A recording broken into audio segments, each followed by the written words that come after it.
começando o Artigo 5º, um programa que leva até você temas que estão na Constituição Federal e que fazem parte do dia a dia de todos nós, cidadãos brasileiros.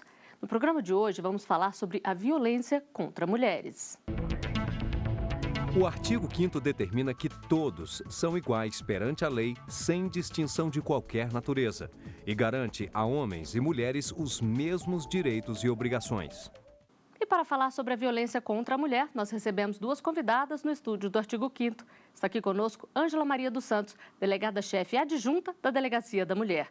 Também vamos conversar com Leila Rebouças, assessora técnica do CEFEMEA, Centro Feminista de Estudos e Assessoria. Sejam bem-vindas ao Artigo 5º. Delegada, quando a gente fala em violência contra a mulher, esses dados se referem a todo tipo de violência ou especificamente àquele em que a vítima tem alguma relação ou parentesco com o agressor? Violência contra a mulher, na verdade, são todo tipo de violência direcionada a ela. Agora, quando é específico, violência doméstica e familiar contra a mulher, aí, além de ter um vínculo afetivo, é preciso também que haja a coabitação. Pode, não que necessariamente sejam os dois. O vínculo afetivo é que ela coabite com esse agressor e necessariamente que a vítima seja mulher. O agressor tanto pode ser homem quanto pode ser mulher. E qual a situação hoje no Brasil, doutora Leila? A violência de gênero, como nós chamamos, que é a violência que a agressão, né, contra as mulheres, mas simplesmente pelo fato dela ser mulher, né, ela continua forte, vem de uma cultura patriarcal que é muito difícil ainda de superar, né, a gente percebe isso. Hoje a gente tem a Lei Maria da Penha, a gente tem toda uma luta por igualdade, né, de direitos aí no mundo do trabalho, em diversos espaços, mas ainda há muito o que se galgar para se conseguir realmente esse respeito às mulheres ainda, né, em condições de igualdade. Então, é muito grave ainda a situação. E os homens estão agredindo mais ou as mulheres estão perdendo medo de denunciar? Todos os dias nos deparamos com casos de dor e violência, mas também existem exemplos de superação que ajudam muitas mulheres a reescrever a própria história. Ela tem medo. Há pelo menos 6 meses vive um verdadeiro tormento. É agredida e ameaçada pelo ex-marido frequentemente. Ele não aceita o fim do casamento e faz de tudo para intimidar a ex-companheira. Invadiu minha casa, quebrou o carro que eu estava, veio ao meu local de trabalho e não conseguiu me encontrar. Então vem sempre as ameaças que vai me matar. Tanto medo se justifica. Basta observar a quantidade de ligações feitas ao número 180, a central de atendimento que acolhe, orienta e encaminha as vítimas de violência doméstica. São mais de 2.000 atendimentos por dia. Parece até difícil imaginar, mas só no primeiro semestre do ano passado, quase 389 mil pessoas procuraram ajuda pelo telefone. Os dados são da Secretaria de Políticas para as Mulheres. As medidas protetivas já foram estabelecidas, mas o homem não respeitou as determinações e continua fazendo ameaças. O medo agora é acabar como a comerciária Fernanda Grazielli, morta pelo ex-marido dentro da loja em que trabalhava, num shopping de Brasília. Foram pelo menos 47 mil relatos de violência, principalmente física. Mais da metade das queixas está relacionada ao risco de morte. Esta delegada conta que as mulheres estão mais corajosas e, por isso, denunciando mais. Ela destaca a importância de procurar a polícia logo nos primeiros sinais de violência. Essa é a única forma de ela ter acesso a toda uma rede de enfrentamento a esse tipo de violência que está voltada para que a gente tenha condições de erradicar esse tipo de violência da nossa sociedade. A violência doméstica também, infelizmente, ela não tem uma cara, né? Ela não tem uma idade, ela não tem uma raça, ela está infiltrada em todas as camadas sociais. Um grande avanço foi a publicação da lei número 11.340. Esta mulher dá nome à lei. Durante 20 anos, Maria da Penha Maia Fernandes lutou para ver o ex-marido, seu agressor, preso. Ele chegou a cometer 2 tentativas de homicídio contra ela. A primeira deixou Maria da Penha paraplégica. Ele resolveu, então, simular um assalto. E, nesse assalto, entre aspas, eu estava dormindo quando recebi um tiro. Maria da Penha decidiu se separar e escreveu um livro contando a triste história do casamento. Hoje, ela destaca os avanços conquistados depois da publicação da lei. A lei Alegria de mulheres que dão seu depoimento, que se livraram de uma situação, né, que se ela não tivesse se livrado, possivelmente teriam sido assassinadas.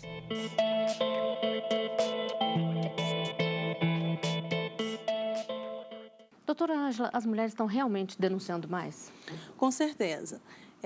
A divulgação da lei tem tido assim, um papel fundamental para que as mulheres se conscientizem da necessidade do registro de ocorrência, do apoio estatal, da rede de proteção que está destinada para essa mulher vítima de lesão corporal, vítima de violência doméstica e familiar. Então, assim, a importância da denúncia, do registro de ocorrência é muito importante. E, para isso, a gente precisa do apoio do Estado. Então, assim, toda essa rede está envolvida na questão da violência doméstica, daí o aumento no número dos registros de ocorrências. Essa lei pode ser considerada um marco na luta contra a violência contra a mulher? Bom, para o movimento de mulheres, né, para o movimento feminista, ela realmente representa um marco das nossas lutas, né? Mas, assim, é importante também lembrar que a lei, ela realmente precisa ainda ser implementada, né? Ela só tem 6 anos de existência, mudar toda uma cultura machista, patriarcal, em tão pouco tempo, então é muito complicado. Então, daí a gente tem essa visibilidade maior hoje, né, da violência de gênero, porque temos equipamentos adequados, porque temos DEANs, porque temos centros de referência, mas ainda, esses equipamentos ainda são insuficientes, né? Nós queremos que realmente o Estado se comprometa mais ainda e sempre mais garantindo recursos para que esses equipamentos realmente existam e funcionem como devem funcionar. Agora, o Brasil aparece em 7º lugar como país com esse tipo de crimes, com o maior número desse tipo de crimes no mapa da violência lançado em 2012. O que leva a essa criminalidade toda contra a mulher? Bom, infelizmente é a cultura da violência. Isso precisa ser modificado, né? Se investir na prevenção também. E investir na prevenção, isso significa se investir desde equipamentos públicos como energia elétrica, se garantir que a energia elétrica seja suficiente, né, nos mais diversos espaços onde as mulheres se utilizam, né? Como também garantir recursos para políticas de creche, onde as mulheres possam também acessar sua autonomia, ter garantida a sua autonomia, né, para trabalhar. Então, tem vários equipamentos ainda, várias coisas que precisam ser garantidas para as mulheres, mas dentro desses serviços públicos ainda, infelizmente, ainda precários no Brasil. E ainda, assim, eu vejo a própria desconstrução da ideia patriarcal, né, como ela colocou. E como são criados os nossos meninos, como as nossas meninas são criadas. Então, assim, existe realmente uma cultura e isso precisa ser desconstruído para ter um novo modelo de crianças, de brincadeiras, que as meninas têm acesso às brincadeiras masculinas, os meninos às brincadeiras femininas, e que isso não interfira, que leve para a violência, né? Que ele tem um domínio sobre a menina e que ele acha que isso é natural e que quando chega na fase adulta, diante das suas frustrações, ele pode agredir essa menina, essa companheira, essa filha, essa irmã. Então, eu acho que precisa haver uma desconstrução da criação mesmo, da cultura machista, patriarcal. A pessoa que cresce ali, a criança que cresce, vendo a mãe sendo agredida, ela acaba também, muitas vezes, se tornando um adulto violento? Com certeza. E, assim, de forma empírica, a gente tem visto isso quando se trabalha numa delegacia circunscricional, que se você apura todos os crimes, você, se parar para observar aquela família, geralmente tem uma desestrutura familiar muito grande, de agressão, a mãe foi agredida, de pais também, tanto que já teve envolvido em violência. Então, assim, a criança segue um modelo, a gente precisa de exemplos. E isso dentro da família desestrutura toda a família vindo para a violência, com certeza. Se inicia com as piadas machistas, né, com reprodução de estereótipos, com a coisificação do corpo da mulher. Então, tudo isso dá margem a todos esses tipos de violência, a humilhação, né, a agressão, às vezes as vias de fato de agressão física, por acharem, né, que isso é normal. é uma violência banalizada, né?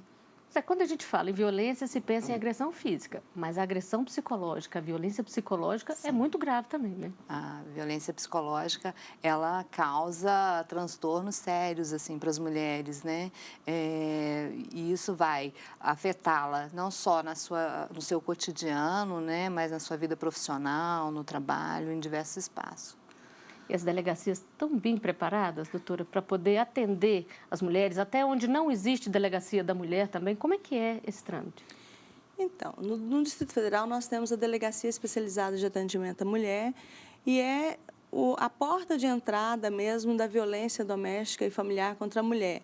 E a gente tem a política, a formação desses policiais de acolhimento. Essa vítima tem que ser acolhida, porque até para ela chegar à delegacia, para que ela rompa esse ciclo de violência no qual ela está inserida, é preciso que ela receba um policial bem preparado, que saiba ouvir, que faça uma oitiva dela sem julgamento, sem estar colocando ela numa situação mais constrangedora, revitimizá-la, né? Então, é necessário que o policial tenha essa formação.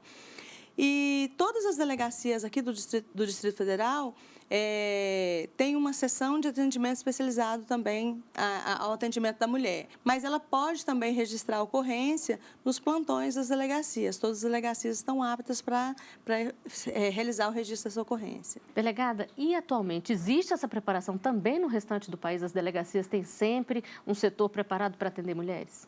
Existem várias delegacias especializadas de atendimento à mulher, embora ainda se reivindica um número maior, né? Cada vez mais essa mulher seja atendida num ambiente especializado para isso, com profissionais preparados para lidar com a violência doméstica, porque são temas específicos que necessita realmente uma sensibilidade desse operador que vai lidar com esse tipo, que vai receber essa vítima. Então, existe essa necessidade mesmo iminente, assim, desses profissionais preparados para lidar com isso. Eu só queria lembrar, né, que dos mais de 5.500 municípios que nós temos no Brasil, somente 13% desses municípios têm delegacia da mulher, né, que é a delegacia específica. Então, é um dado, assim, bastante importante da gente colocar, de enfatizar para que os municípios, né, para que os prefeitos, eles priorizem esse atendimento para as mulheres e tenham esses equipamentos e serviços à disposição delas. Tem que ter maior empenho, né? Tem. E nós vamos a um rápido intervalo. O artigo 5º volta já. Estamos de volta com o artigo 5º. Hoje as nossas convidadas são Leila Rebouças, assessora técnica do Cefêmea, e Ângela Maria dos Santos, delegada-chefe adjunta da Delegacia da Mulher. Elas conversam conosco sobre a violência contra a mulher. Criada em 2006, a Lei 11.340, conhecida como Lei Maria da Penha, está ajudando a mudar o quadro da violência doméstica. A lei prevê medidas protetivas de urgência para as mulheres e aumentou o rigor da punição para os agressores, proibindo a aplicação de penas alternativas. Delegada, antes da Lei Maria da Penha, era comum o agressor pagar uma cesta básica e pronto. Hoje ele pode ser preso. Quando é que isso acontece? Hoje a gente não tem mais os termos circunstanciados. Um crime de ameaça, por exemplo. Se a mulher for vítima dentro do contexto doméstico, esse crime é apurado de forma como se fosse um crime de maior potencial ofensivo. Então, cabe, se for um caso de flagrante, é possível a prisão em flagrante desse agressor e, não sendo o caso de flagrante, a representação pela prisão preventiva dele, que não era possível num crime de ameaça anterior à Lei Maria da Penha. E as medidas protetivas? As medidas protetivas são, assim, de extrema importância no combate à violência doméstica, porque vai impor um limite àquele agressor, ou seja, ele está, de uma certa forma, sendo monitorado. Não, se ele desobedecer a uma determinação judicial de medida protetiva, de urgência, é um caso que nós chamamos de critério objetivo para prisão preventiva. Então, já se representa de imediato pela prisão preventiva dele em caso de descumprimento, de desobedecer a uma ordem judicial. Leila, e a questão dos juizados específicos para tratar da violência contra a mulher, é importante também? Faz a diferença? Faz bastante diferença, até porque esses juizados eles vão permitir que esses processos tenham maior agilidade, né, em todos os serviços que são colocados ali para a mulher, para que ela consiga sair definitivamente da situação de violência. Mas eu queria acrescentar ainda, né, com relação à medida protetiva, o prazo é de 48 horas para se deferir a medida protetiva quando a mulher realmente sabe, né, que essa mulher está numa situação que oferece risco à sua vida, né, ou à sua integridade física. Mas muitas vezes isso não acontece, né? Muitas vezes o juiz ou o profissional que fez esse atendimento, ele vai entender que essa medida protetiva ela pode ser deferida na primeira audiência, né? A partir da primeira audiência, porque ele quer ter mais detalhes, né, sobre o processo. Isso não pode não ter ficado tão claro, né, na ocorrência. E isso é um agravante, assim, nós consideramos como um agravante porque nós vemos, né, estamos vendo casos de mulheres que morrem mesmo estando sob a medida protetiva, né? E quando essa ocorrência também demora, quer dizer, isso faz com que a mulher fique sujeita ainda com um risco maior ainda, né? Isso chama bastante a atenção da gente, porque significa que há ainda falhas, né, que precisam ser sanadas. Delegada, ela estava falando das mulheres que estão sob medida protetiva e mesmo assim morrem. Muitas recorrem à Lei Maria da Penha, mas a polícia não consegue dar a proteção 24 horas por dia. O que fazer?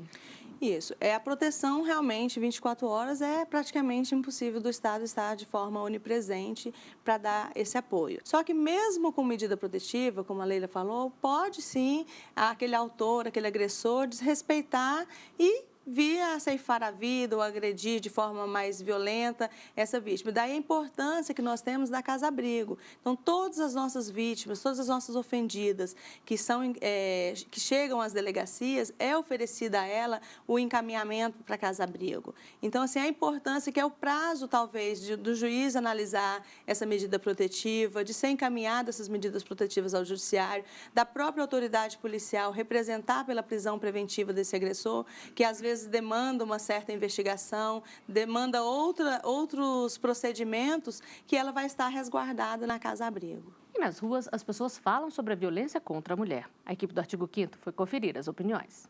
Tá faltando coragem para denunciar mais mesmo, né? Geralmente as mulheres estão sendo sacrificadas bastante, não sei porquê, muita violência, tanta mulher, né? Eu acho que as leis têm que tomar uma providência maior, porque medo não vai resolver. Elas têm medo, né, de alguma represália, alguma coisa. Aí tem até uma irmã também, que uma vez o marido dela bateu nela e ela ficou com medo do marido querer, né, agredir ela depois, aí foi o jeito de levar com ela e denunciar. As pessoas estão denunciando mais, porque antes era escondido, batia, maltratava e ninguém sabia, mas agora está mais claro. Eu já fui vítima de um caso a qual eu não agredi a minha ex-namorada e, no entanto, eu fui preso, você entendeu? A pessoa agiu de má fé. Porque tem muita ameaça. Tem homem que ele não sabe se expor, entendeu? Com a mulher. O negócio dele é só a violência mesmo. Tá melhorando um pouco, né? Porque tinha muitas delas que vivia submissa, né? E tinha medo de falar, né? Eu acho que elas estão melhorando um pouco. Doutora Leila, está mudando mesmo a cultura da mulher, que ela está perdendo o medo de denunciar? Sim, está perdendo. Hoje ela se sente muito mais protegida. Isso, né, a Lei Maria da Penha contribuiu muito para isso, né? Todos os equipamentos que existem hoje, que ela busca com maior facilidade, mesmo o conhecimento, né? Isso não significa também que ela tenha o pleno domínio da lei, porque a lei ela garante muito mais benefícios às mulheres. Mas o principal foco é esse, sair dessa situação de violência. Então, as mulheres, elas compreendem isso e elas não aceitam mais, né? Quem é que pode fazer essa denúncia? Só a vítima, alguém que presenciou também pode fazer a denúncia? Não, com uma decisão recente do STF, que a lesão corporal deixa de ser considerada ação privada, ação mediante representação, que toda pessoa pode fazer a ocorrência, fazer o registro da ocorrência se torna ação pública incondicionada. Ou seja, a própria autoridade, inclusive, quando está com uma vítima em atendimento, se ela perceber que aquela vítima está com lesão corporal, chegou à porta da delegacia procurando ajuda e, de repente, ela inventa uma outra história, que não foi, mas você tem elementos para dizer que aquilo ali foi uma agressão física praticada dentro do contexto doméstico, a própria autoridade pode agir de ofício, agir independente da vontade da ofendida. E a mulher pode denunciar e depois voltar atrás? Na esfera policial, não. E essa retratação que nós chamamos, ela pode ser feita só na presença do juiz, do promotor, da defensoria pública ou da defensoria por ela contratada. Doutora Leila, e é possível antecipar esse tipo de crime? O agressor normalmente dá pistas de que vai agir? Não está tão claro nas pessoas, assim, sou violento, sou agressor, né? Mas é possível identificar a partir dessas informações que a gente vai percebendo, né? De que a pessoa se mostra ali mais violenta e agressiva em diversas situações. Desde o controle do corpo da mulher, né? Das roupas que ela veste, ou de não deixá-la trabalhar, ou das limitações que ele impõe às mulheres, né? Esse agressor. Então, é possível a gente ir identificando esses perfis, né? E é muito grande o índice de reincidência? Normalmente, essas mulheres, elas vêm de uma situação de violência de bastante tempo, né? Então, na maioria das vezes, sim, é bastante recorrente. E às vezes, assim, mesmo que seja a primeira vez do registro, se pergunta há quanto tempo ela convive com esse agressor, se já foi agredida anteriormente, se as agressões são produzidas na frente das crianças. Então, assim, essa oitiva detalhada, especializada, é de extrema importância, até para o juiz ter uma visão melhor na hora de deferir as medidas protetivas. E existe ainda mesmo as mulheres que voltam, que depois retomam o relacionamento com esse marido. E aí daí as críticas muito grandes a essas mulheres e que não se deve ter esse julgamento. Por quê? Para ela já é muito difícil ela fazer esse registro contra o agressor, porque tem um vínculo afetivo.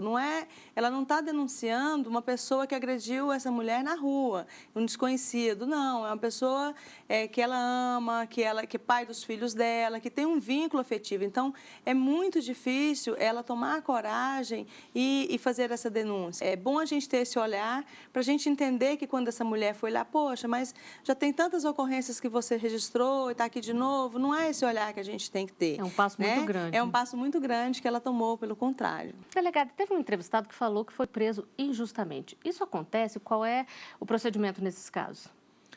Olha, existe no Código Penal um crime chamado denunciação caluniosa, que é quando a pessoa aciona o Estado ou autoridade policial, judiciária, qualquer máquina do Estado, sabendo que aquele fato não é verdade. E ainda imputou um fato criminoso a alguém que está respondendo por esse crime. Então, assim, a gente, quando divulga a lei nas palestras, a gente fala da importância e da responsabilidade da mulher quando procura a delegacia, para ela não usar a lei, né, contra essa pessoa ou para algum capricho pessoal, porque ela vai, em se deparando que há indícios e prova de que isso foi de forma pessoal, de forma mentirosa, ela vai ser indiciada no crime de denunciação caluniosa. Bom, para encerrar, eu gostaria que vocês falassem um pouquinho o que as mulheres podem fazer para evitar se tornar vítimas de agressão ou até como agir em caso de agressão. Principalmente não aceitar, né, nenhum tipo de domínio sobre a sua vida, sobre o seu corpo e denunciar isso, continuar denunciando. E denunciar também, inclusive, o mau atendimento de profissionais, né, que não proporcionam esse acolhimento adequado, né? Então, ela tem que realmente denunciar. E essas mulheres, elas encontram acompanhamento psicológico? Sim, tem os centros de referência e tem os núcleos de atendimento aos familiares e vítimas de violência. Esse atendimento psicológico, ele deve ser priorizado para o agressor, né? Nós entendemos dessa forma, porque essa reincidência das situações de violência, né? Esse agressor, ele precisa compreender o que o levou a praticar a violência. Porque muitas vezes se coloca a culpa porque ele bebe, né? Porque na maioria das vezes é assim, no final de semana, tem um perfil, né? Desses acontecimentos de agressão. Mas isso não justifica nenhum tipo de ato agressivo contra as mulheres, né? Então, os homens precisam compreender que essa cultura machista, ela precisa acabar, né? E ela existe. Delegada, e quais são as dicas aí, as orientações para as mulheres? Como a doutora Leila colocou mesmo, a denúncia é o caminho que a gente coloca, a única forma de quebrar o ciclo da violência é a denúncia, o registro da ocorrência, é o apoio estatal e é o que a gente espera do Estado, desses operadores mesmo que lidam com a violência doméstica, saber acolher essa vítima. E com relação ao atendimento psicológico, o que se espera de uma delegacia especializada de atendimento à mulher é que tenha esse acolhimento. Aqui no Distrito Federal mesmo nós temos, além da preparação no atendimento, nós temos uma sessão chamada Sessão de Orientação Psicológica. Não vamos ter um atendimento psicológico, mas essa vítima vai ser encaminhada para a nossa rede parceira que a gente tem de atendimento psicológico, tanto para o agressor, às vezes para o adolescente, tem os adolescentes. Então, que ela seja encaminhada e que a própria família em si seja encaminhada e seja, de uma certa forma, monitorada psicologicamente, de forma social mesmo, até aquela estrutura familiar.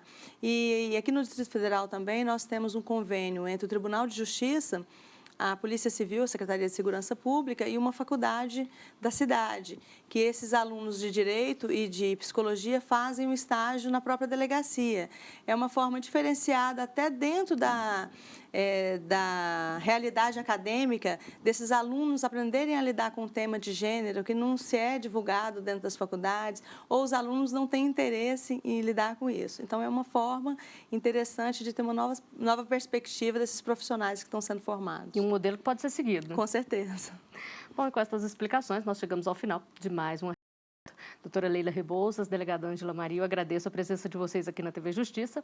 E você também pode fazer parte do nosso programa, mandando sugestões para o e-mail artigo5@stf.jus.br. A gente se vê na semana que vem. Até lá.